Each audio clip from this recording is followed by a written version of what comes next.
Hi, everyone. Welcome to Ask a Puppy Trainer Show. Welcome to Puppyhood, where you get peed on. He's mad because he got tinkled on. Gosh. All right, so... More than tinkle, madam. Oh my gosh, it was a tinkle. I'm Bethany. This is Sparky. This adorable dog you guys have seen once before. This is Wiggles. She's getting bigger. She's like double the size. Oh, I can't reach those. Boom. All right, welcome to episode number 107.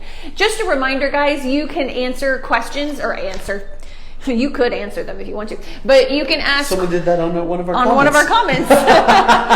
You can ask questions by hopping to Instagram and direct messaging us there. Okay, that's the best way to get a hold of us. And then sometimes we've got prompts on our Instagram. Just make sure that you give us the age and the breed of the puppy. It really helps us out a lot when we know what you're dealing with. Okay. All right. So, are you done? Are you settled? I got quite a bit of urine on me right now. Oh my gosh. So I'm going to go ahead and jump right on into the big baby over here, wiping himself off. I don't mind pee as long as I can wipe it off. Oh, is that so? Is that why you were so dramatic when it happened? Like it was the end of the world? Like you don't work with puppies? It went up and down my whole body and my arms. So, really? The dog squirting at me. Let's see the shirt. Well, it dried already. It dried already. It dried already. Okay, so he's not dramatic at all. Kimber, this camera's not on me enough. You're welcome. Didn't you say you had a sore throat? I mean, you're welcome to just, opt out of this one. It's like adrenaline happens and I don't feel it anymore. All right, guys. So we got a question. Oh, yeah, there we go. Well, nature's miracle. Gosh, don't spray me. Do not spray me. I love it. Thanks, Ricky. Shh. I'll read the question. Oh, and you guys can also put questions down below in the comments. We will get to them today. Okay. So someone said, bringing home 2 dogs, littermates. We had already gone over littermate syndrome with the Feliciano family, and we had already gone over what littermate syndrome is and not to get siblings and why, and from the same litter, And honestly, and if you get littermates, you got to go hard with the training, the separation. Well, hang on, we're gonna get to that. But this can also sometimes happen. Or I can promise you some form of it, man, it's good, it's so good. Some form of it will happen if you get 2 dogs close to the same age as a puppy. Like if you get a 4-month-old and a 5-month-old from a different litter, you're still gonna have a lot of the same issues. The main issue is because when you have littermates, they've been together before they met you. But when you just get 2 really young dogs, really young puppies together, you're still going to have a lot of the same things because they're going to feed off of each other more than listen to you. Okay. Now, someone, mentioned we had a few comments that were trying to help, and it was just like, don't do it. But for those of you that already have done that and you're in that boat, the Feliciano family said, well, what can I do to prevent littermate syndrome from happening? You can't. They're already littermates. You know what I mean? Like you can't prevent it from happening. So what you are doing though, it doesn't mean you can't have good dogs that listen to you. That's not what we mean. But what we do mean is that it might be always challenging to a certain degree to get their attention whenever they're out together and they're really in the sibling zone or in the play zone. But one of the things he mentioned is crating separately. Separate rooms even. I would go so far as to do separate rooms. If I decided to get littermates for whatever reason, they'd be crated in separate rooms. That would be one thing. And they need to be worked with individual. Her tail. Somebody thought was her tail was hitting my bag. She was so happy. She's so cute. But anyway, I love the dog. And I love her no more now that she's peed all over you. She peed on you too. You got pee on your leg. No, she didn't. I see it. Where do you see it? Where? Oh, one drop. I guess I'm just not a drama queen. You have drops. I got puddles. So anyway, that would be one thing. And to train them separately. So they should be trained separately 90% of the time. The first, what would you say, couple of months that you have them? Months. I mean, walking separate sides or if not individually all together. Oh yeah, they have to be walked individually for months. I was just talking about inside training. It's separate until they are mature enough and have the level of impulse control to be able to go to their dog bed. Where's she going? To go to their dog bed, to stay and wait their turn to have a training session. Until they get to that point, they really need to be trained separately most of the time. Now, if I'm doing recalls in the backyard or something like that, and they're both responding beautifully to food, come, sit, break, that might be the one thing that I'm lenient on, where they can be out and, together a little bit. But that's really the main thing, is until they can get to the point where they can be around each other, but be focused on you and what you want, and go to their dog bed and calm down, which honestly could happen if you're really diligent. It could happen by month 5. It really could. I'd say 4, for a trainer, 5, for an average owner. But it's really about the separation. That's really what it's about. And then when they are together, you gotta really get a good recall and a good valuable no. Do you have anything else to add? When you bring them out of the crate, I know she said train them separately, but I'd go as far as even staggering their free time so it barely even coincides, unless it's maybe 5 minutes of play once or twice a day, not even every time they come out. So imagine one dog's on the 1.5 hour crate time, 30 minutes free time. The other dog basically goes away as the other dog is coming out. So they're always offset with their free time, and maybe that last 5 minutes going away, coming out might intersect for some play. That's really good advice, because you don't want their free time to just become a free-for-all of them with each other. Oh, I should say this. So let's say that you do, I don't know, if I'm doing good twice a week, maybe 3. Where are you swimming to? Do you like him? Do you like him? He wants to pee on you. Yeah. What I would do is maybe 2-3 times a week, give them some playtime together. But even if they're 4 or 5 months old, I am going to focus, play. You can socialize, but that's not really the point of this. The point is, after they socialize, they hang out next to each other. So I get my leashes, and I don't expect some amazing... She just wanted to bite my hands. She's so cute. I can feel her tail wagging.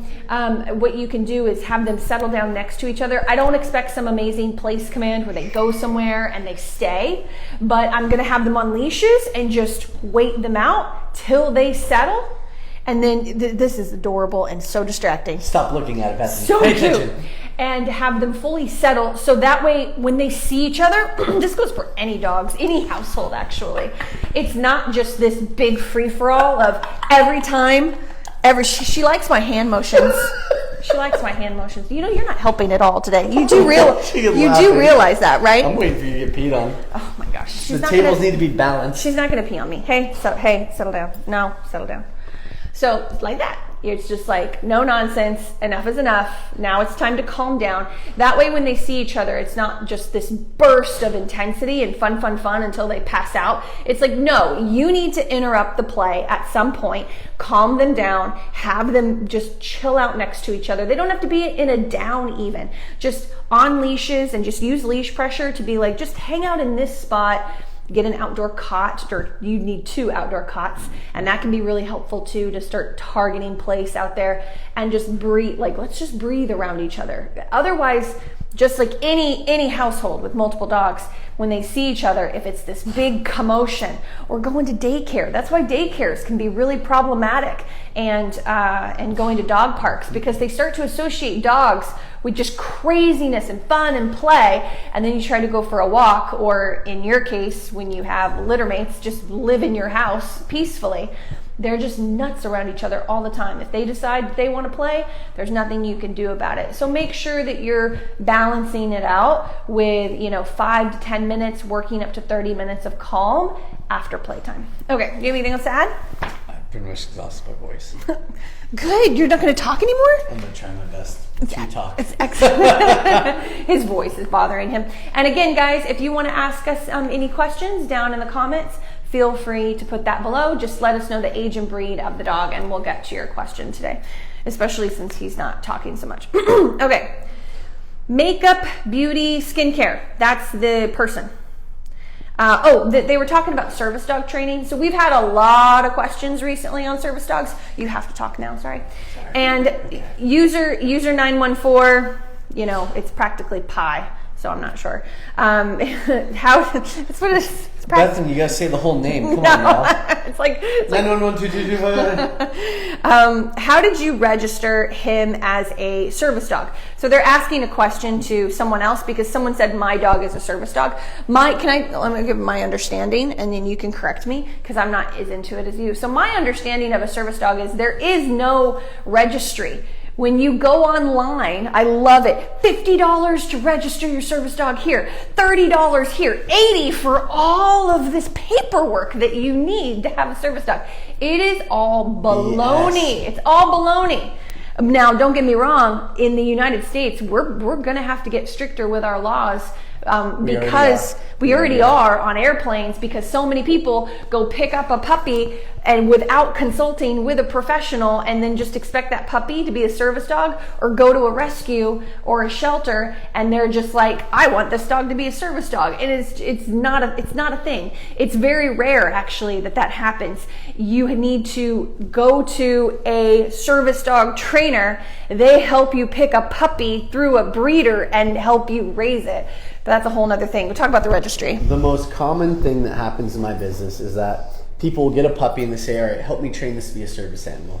And about 75% of the time I go to the home, I look at the dog and I say, this dog will never be a service animal. It's a very particular personality that's required for service animal. And I'm sorry, owners, but you guys are not the ones that are good at picking them. Because you get the dog that's cuddly and loves you, wants to cuddle all the time. Those actually aren't very good service animals. The service animals that do the best are the ones that are very aloof and neutral, and you bond with them on a training level, and they learn how to work for you instead of you needing to work for them. Mm-hmm. That's a key phrase. One of the most common things I tell people is, right now you're a service human for the service dog because the service dog needs you more than you need it. Yeah. Him, her, whatever. Yeah. Like Wiggles. I don't think Wiggles would cut it. No. Wiggles would cut it. To give you an idea, though, a lot of the reason people want to get service animals now is they want to fly. Not the right reason, by the way, but hey, I get it. Do your thing.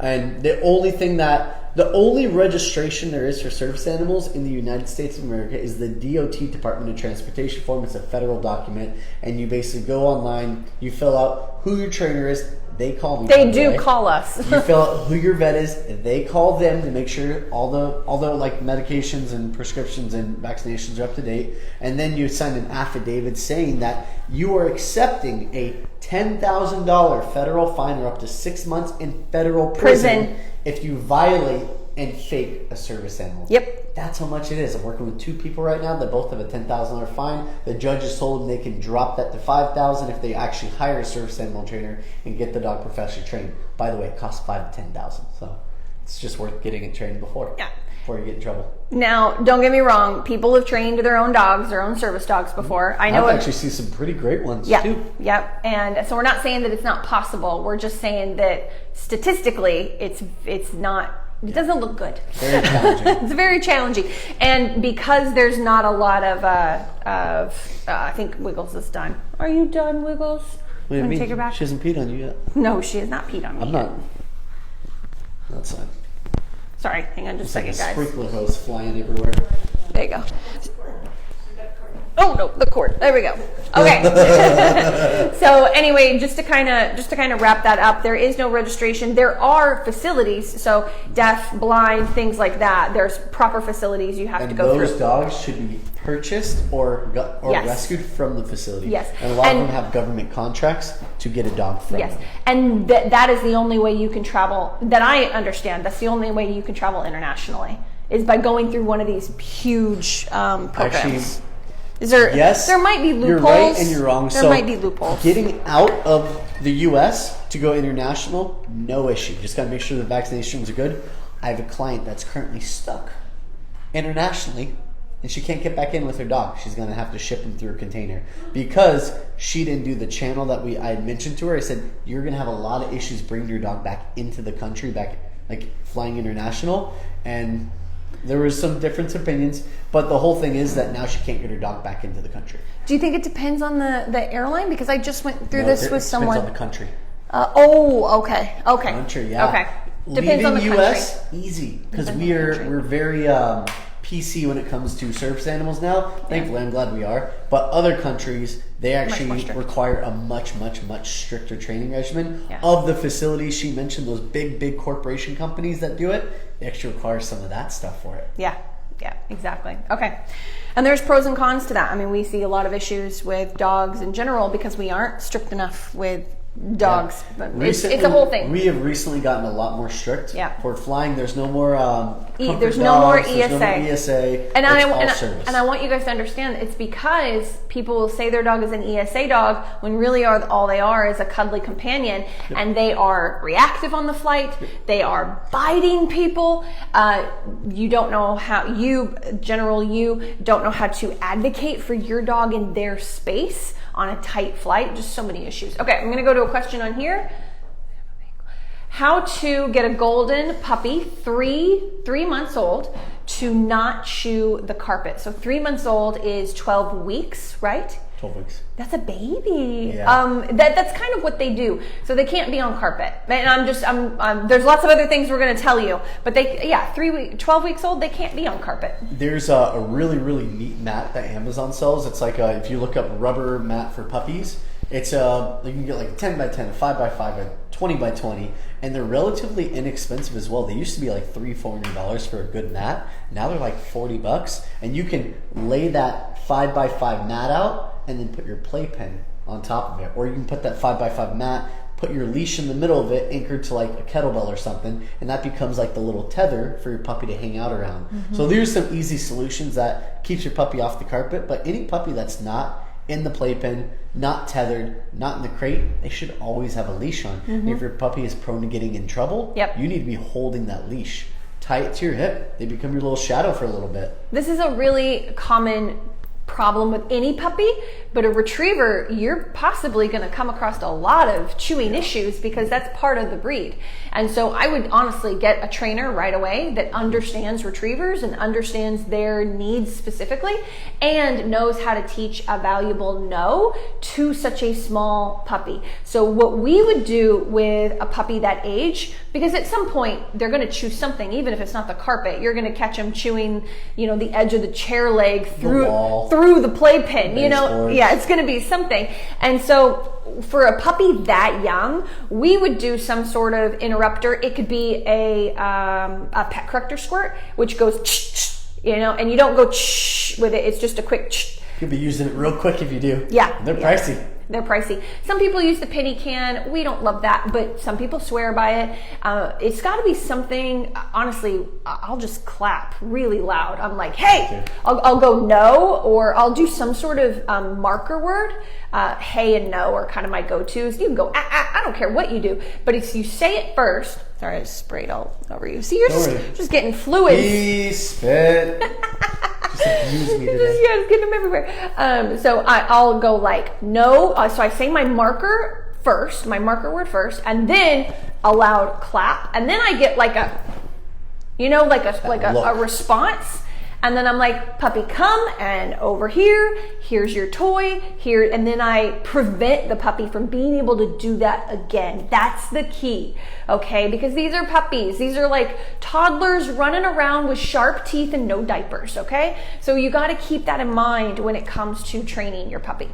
Man, I don't even like toddlers without sharp teeth wearing diapers. All right. And then I have to say this just to make myself feel better. Make sure you are doing 15 minutes 2 to 3 times a day of hand feeding and training your puppy, because otherwise you're going to get into frustration biting. And she doesn't mean standing there giving handfuls of food. She means puppy come, good, handful of food. Puppy sit, come, handful place, of food. Stopping at thresholds. You want to teach your puppy how not to chew on things?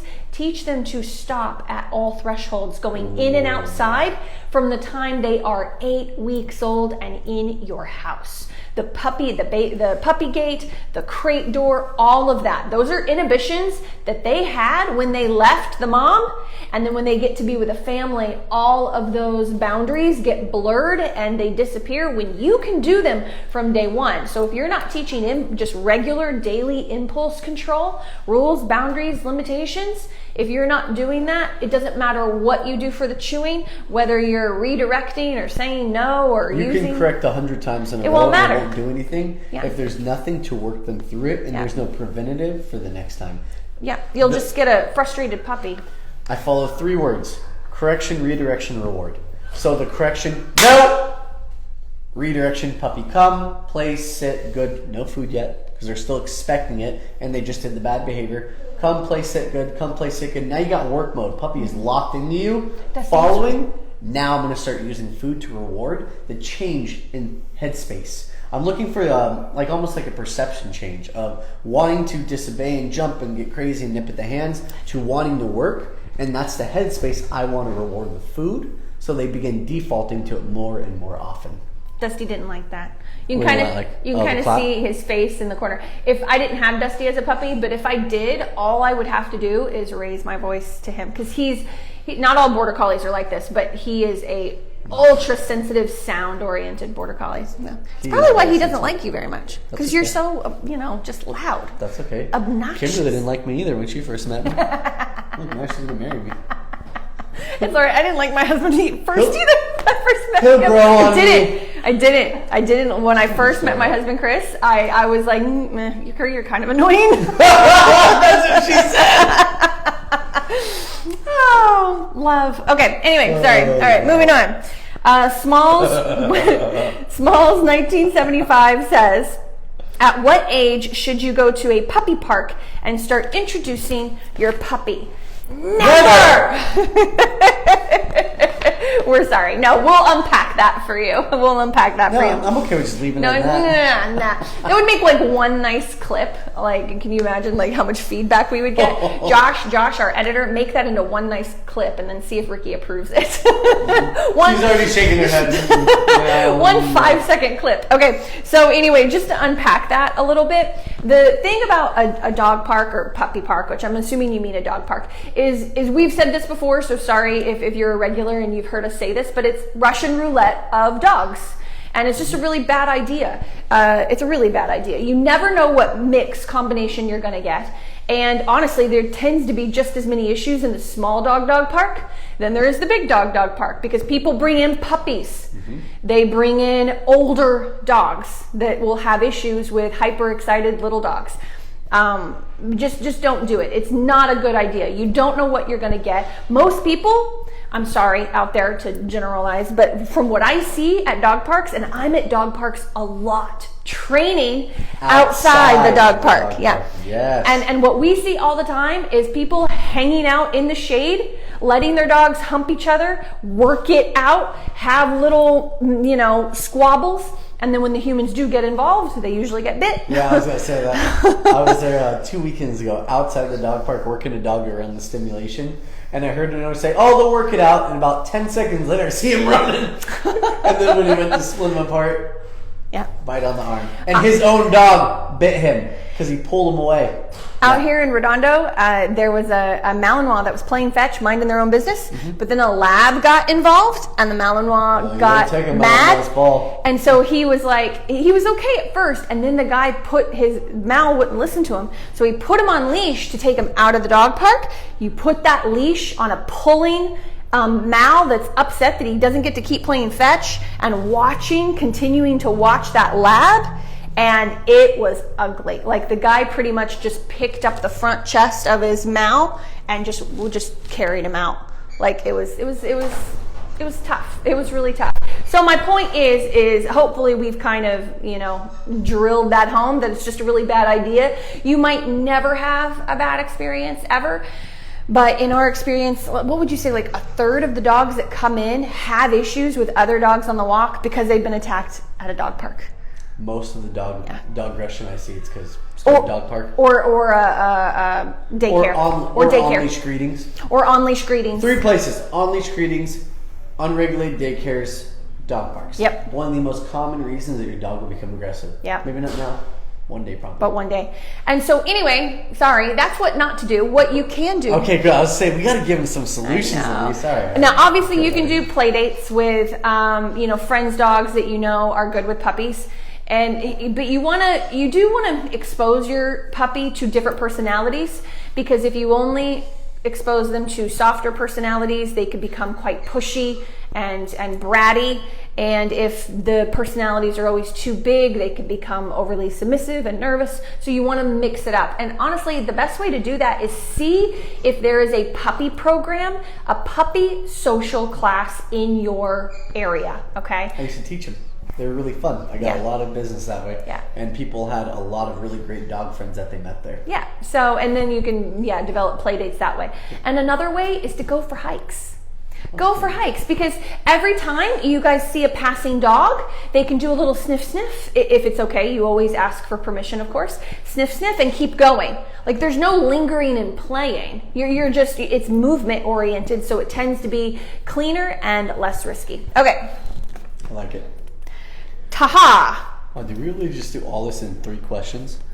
Taha. We're just on it. Last week, my parents and I. It's Taha.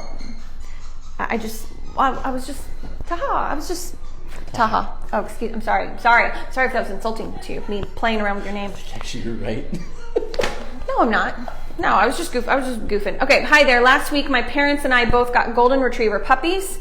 They are 14 weeks old. My parents would like their dog to be crate trained outside. Their boy Sonny is toilet trained, is getting more comfortable. I want this one. You don't get to do that. I want it. And is getting more comfortable sleeping in his crate at night thanks to your videos. Yay! Love that. Love it. I just wanted to know if they were able to move his crate outside into a fenced off patio area, and if not, when. Sorry, I hesitated on the when you said crated outside. I was already going over different scenarios in my head to talk to you about, so that's the only reason I hesitated. It's totally fine.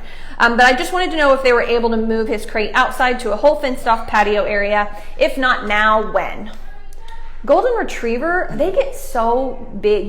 They would have to really respect a flimsy fence to not plow right through it. They would have to, and not only that, but I've had, in the last 3 or 4 years, I've had 2 owners, and I don't know why, but I don't get this very often, not in our area at least. Not in our area, where no. people want to do like the outdoor kennels. Yeah. And I had one family that did it, and they had 2 of them, and it actually ended up working out well because they kind of had like a little pack. It was like huskies who all are outside in like their little pack area. Yeah. So it worked out for them. And then I had another dog that was actually a really good close friend of mine's dog, and she actually had to end up giving her dog away because the dog developed such a strong territory in that backyard that it started marking and urinating on everything. They couldn't control it because they're not out there with the dog. They're not controlling the dog. It started barking at every single noise. I mean, they could hear a chirp from like 3 blocks in. They'd bark until they got it tackled, until someone acknowledged them, which is probably why the dog was barking in the first place. Yeah. But I have not seen it go well for owners who try to crate dogs outside.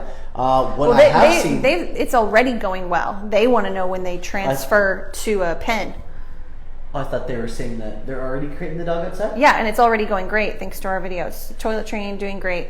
I hope it keeps up. This dog did good for about 2 months, and then in the last month of my program, right as they were finishing, about a month after that is when I got the call, and they said, my dog's doing this, and this. And I said, hey guys, I warned you that could happen. So the this, and this is territorial barking. That's what we're trying to warn you against. Now, maybe you live in an area where that's not a big deal. My parents have an outdoor poodle mix, and he's a hardcore territorial barker, and they love it because of where they live, and it doesn't bother any neighbors. And the dog is friendly once you settle them down and get people to come in. So this is very dependent on your area. But if you're in a suburban type neighborhood, and you're starting to see signs of your dog getting more alert barky at every little thing as they reach 5, 6, 7, 8, 9, 10 months old, then you might want to rethink the crating inside, or maybe a garage with an air conditioner, something like that, to kind of switch that up, or some sort of airflow.